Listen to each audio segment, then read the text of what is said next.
regard de toutes les performances de la décolonisation comme de la démocratie nouvelle, je peux dire et affirmer que l'Afrique ne cesse de succomber face au poids du néocolonialisme comme du mouton merdé et dévoué à l'Occident, tout comme du but que s'est fixé les chanteurs de la démocratie, du but qui consiste à conserver les acquis de la colonisation française et européenne, pour ainsi finir par parrainer une race de moutons intellectuels et démocrates qui regardent avec un œil sournois les prix de la matière première grimper sur les marchés boursiers internationaux, pour ainsi finir par sponsoriser une race de moutons démocrates qui défend la veuve et l'orphelin sous les projecteurs de la télévision nationale, pour ainsi finir par se convertir en une espèce de moutons prostitués et dévoués pour l'Occident. À raison d'une espèce de mouton allergique au développement durable, allergique à la voix d'une Afrique fière et libre, à raison d'une espèce de mouton sponsorisé par l'Occident et qui constitue la preuve manifeste du mépris de l'Occident envers l'Afrique et ses enfants.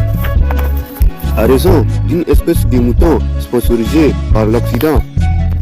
et qui ne cesse de perfectionner leur potentiel de servants du caprice européen. À raison d'une espèce de mouton qui prône une coopération d'égal à égal pour ainsi finir par se convertir en une espèce de mouton sponsorisé et prostitué dans les couloirs de l'Élysée, tout comme dans la grande salle de l'Union européenne. Quoi qu'au soleil des indépendances, les jeunes États africains étaient confrontés à la rébellion des moutons honnêtes et dévoués à la politique des esclavagistes de la veille. Même si, face à cette rébellion, un front commun a été mis en place,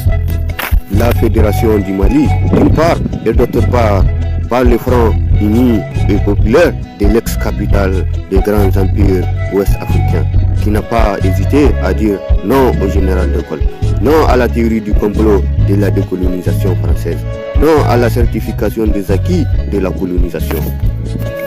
Quoique, peu après l'éclatement de la Fédération du Mali, les représailles d'un pays dit des droits de l'homme n'ont pas épargné les fervents Sékou Touré, celui-là même qui avait jugé que tout est bon pour la défense de la Guinée, excepté la lâcheté, qui avait jugé et estimé que tout est bon pour la défense, excepté la capitulation, qui avait affirmé que tout est bénéfique pour la Guinée indépendante, sauf la dérive politique. Tout est bon pour la Guinée Mercury, excepté l'esclavage moderne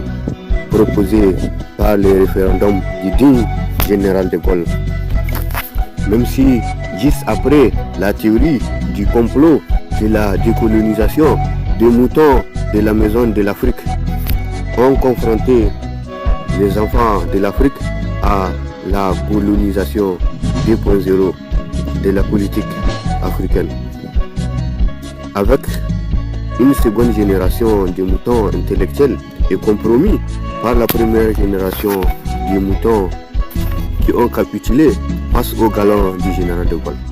Une seconde génération de moutons qui n'hésitent pas à jouer au courant d'air à Paris quand un mot d'ordre de l'Élysée s'impose, ou quand les acquis d'un pays dit des droits de l'homme sont remis en cause par un vent de rébellion ou par un torrent d'émotions panafricanistes et révolutionnaires, pour ainsi finir par parrainer une nouvelle génération de moutons qui n'a pas hésité à capituler face à la dévaluation du franc CFA. Une seconde génération de moutons prostitués et munis d'un diplôme sans équivalent dans toute l'Afrique, même si elle n'a pas hésité à compromettre et corrompre irrémédiablement leur cœur et leur esprit. Il s'agit en effet d'une nouvelle génération de moutons qui n'a pas eu de mal à saboter l'économie de toute l'Afrique de l'Ouest. Une nouvelle génération de moutons dévoués et résolus à conserver les acquis de la démocratie nouvelle et révolutionnaire, des manœuvres dilatoires de la réaction internationale. Une seconde génération de moutons politicien est engagé à bâtir un État esclave, un État dépendant du caprice occidental, un État dépendant de l'égoïsme occidental, pour ainsi finir par signer un pacte avec une colonie des rats qui squatte les égouts du Parlement africain. Une colonie des rats qui semble ne pas être favorable à la voie d'une Afrique fière et libre, qui semble ne pas être favorable à la liberté de l'Afrique conformément à la charte africaine du droit de l'homme et du peuple.